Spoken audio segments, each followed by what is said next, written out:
Daddy Miyazaki, can I please be invited to Nightraign's network test? Nah, don't worry bro, you got Nightraign at home. Welcome to Tyrant's Realm. It's a fun little indie roguelite game that my friend recommended to me. It's kind of like a mix between Dark Souls and Dead Cells, and as you can tell it's got a PS1 graphics aesthetic, which I really like. Let's give it a go. I'm probably not going to get obsessed. So I started off in the decrepit prison, and there's a tutorial, which is a bit uncommon for Souls-like, unless you count dying as the tutorial. Interesting. Oh, okay. There's all the normal stuff you'd expect, like rolling, light and heavy attacks, blocking and parrying, a crit system, that kind of thing. But weird thing about the crits though, they always one-shot the enemy regardless of their health, and you can only do it if this meter is full, which I thought was weird for a while until I got the hang of doing parries. Now it makes perfect sense, because I feel like one-shotting everything this easily would be a little strong. Crits also have a whole cinematic Mortal Kombat fatality cutscene kind of thing, which is really satisfying. You can only have 3 pieces of gear at any given time, which are your weapon, armor, and shield. As far as I can tell, there aren't any passive effects to weapons, but there are passive effects to both armor and shields, and sometimes even active effects on armor that give you an extra attack or something. You pick these up from any chests you find, enemies you kill, or barrels you mindlessly roll through. It is a Souls-like after all. You might notice each piece of gear has a background color, and this color matters, because you'll find these podiums laying around that level you up in any one color of your choosing. This level will give you more health as well as a bonus to any piece of gear using the same color. If you play Dead Cells at all, this is probably really familiar because they just copy-pasted the exact same system.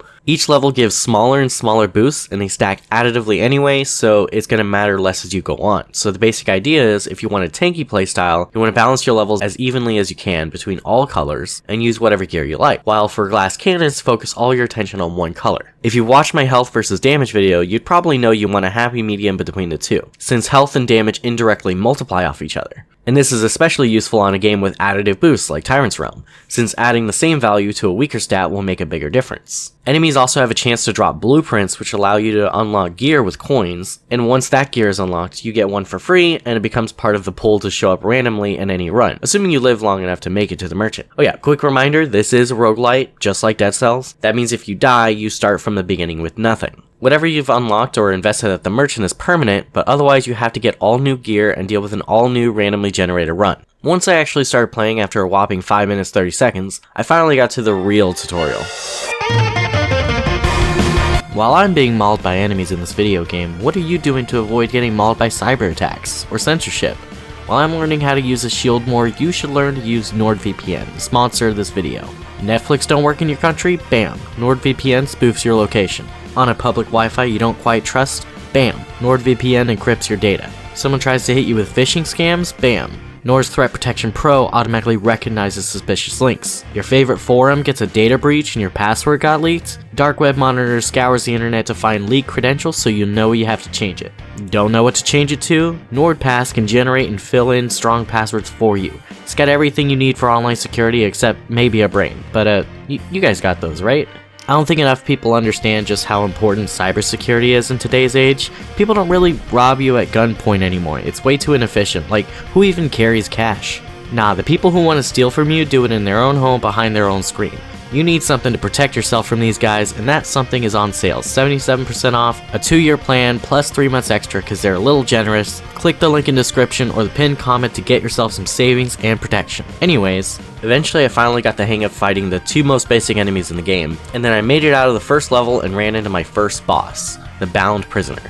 He was a bit of a pushover really, all his attacks were really slow and close ranged, but I guess he's the first boss for a reason. Turns out the map system is also very much like Dead Cells in that there's multiple paths to take, so that's fun. And you can even unlock shortcuts that let you skip bosses entirely, which is a weird choice because usually the bosses are supposed to be the fun part, but I'll take it. Eventually I made it to the Tyrant himself. Hey, that's the name of the video game! Wow wow wow. First he makes me beat myself up as if I didn't do that enough in real life, and then he's got 2 phases after that, making it a 3-phase fight in total, which I really enjoy. As someone who's played Kingdom Hearts, I guarantee that having more boss phases is always good game design. So I didn't beat him first try unfortunately, but that's okay. After that, I just kinda grinded and explored more. I couldn't really get tank builds to work how I want them to, so eventually I went the complete opposite direction using a glass cannon with the blistered garments and skull fists. Really cosplaying the Valiant Prisoner from earlier. And hey, it seemed to work pretty well. I quickly reached a point where even if I didn't have the crit meter, I was still killing mobs off a single parry because I was able to deal that much damage before they recovered. After shredding boss after boss, I got to the Tyrant again and it wasn't even close.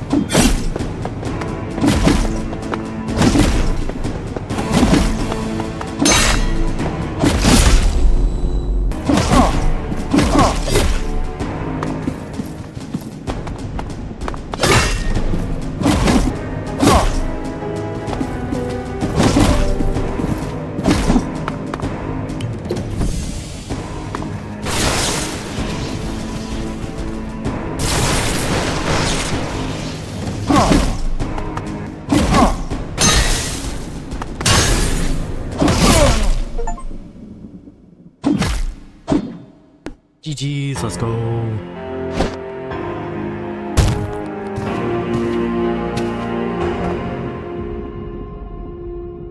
Then I unlocked difficulty 2.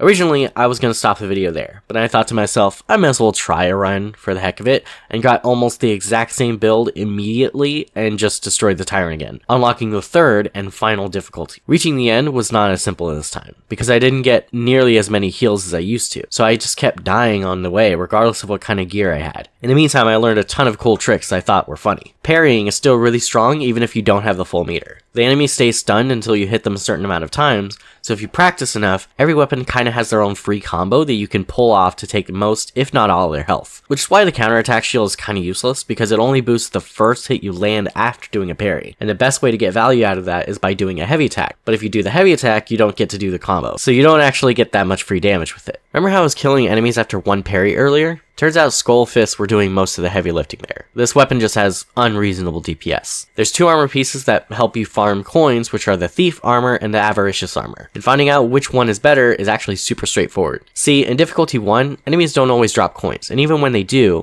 it's only like 10 to 15 of them. And the thief armor lets you loot their bodies for another 10 to 15 coins guaranteed, regardless if they dropped any to begin with. So it can basically double your coins throughout a run, which is pretty nice. However, in higher difficulties, you get a lot more coins from enemies themselves, and the looted coins don't scale up, so the benefits of using it become weaker as you go to higher difficulty. Meanwhile, the avaricious armor doubles your coin intake outright in exchange for halving your health, so you put it on higher difficulties and then just die instantly.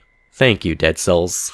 So the next trick I discovered is exploiting the fact that some armors have effects that work outside of combat. Let's say you don't want to use thief armor in a run, but you find one randomly on one of the maps. What you can do is kill all the enemies with the armor you're actually using, and then before going to the next map, put on the thief armor, loot all the bodies, and then go back to your good armor. Unlike Dead Cells, this game gives you no boosts for finishing maps quickly, so there's just no reason not to do this. Similarly, the blistered armor has a drawback of reducing how much you heal. You can circumvent this drawback by waiting until you're low health, equipping any other armor on the ground, and then healing, and then putting back on the blistered armor. This even works for avaricious armor, because your current health and healing scales with your max health, which is very convenient. I guess there is a use for this armor after all. Last but not least, see this path down here? Don't take it. It doesn't exist. This boss for this map can die in a fire for all I care. I had to use tons of tricks like this to finally reach the Tyrant again in difficulty 3. Luckily, I'll be ready for whatever he throws at me. As someone who's played Kingdom Hearts, I guarantee that having more boss phases is always good game design. Oh god, is that an extra face? He has lasers, what the heck?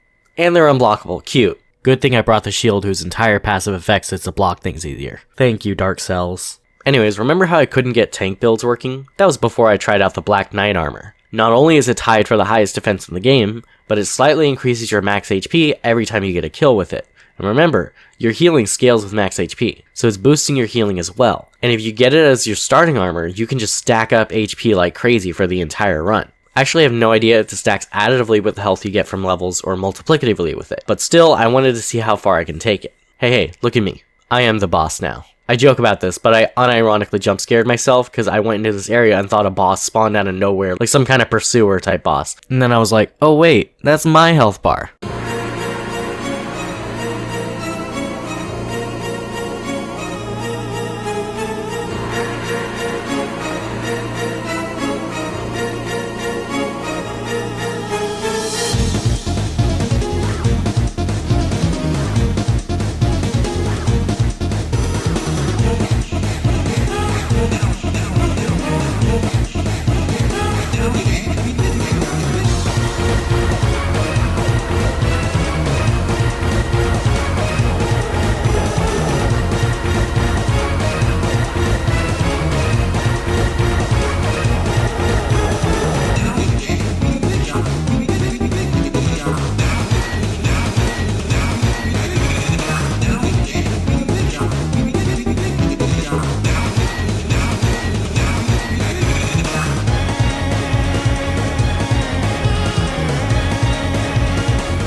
With that, my adventure was finally over.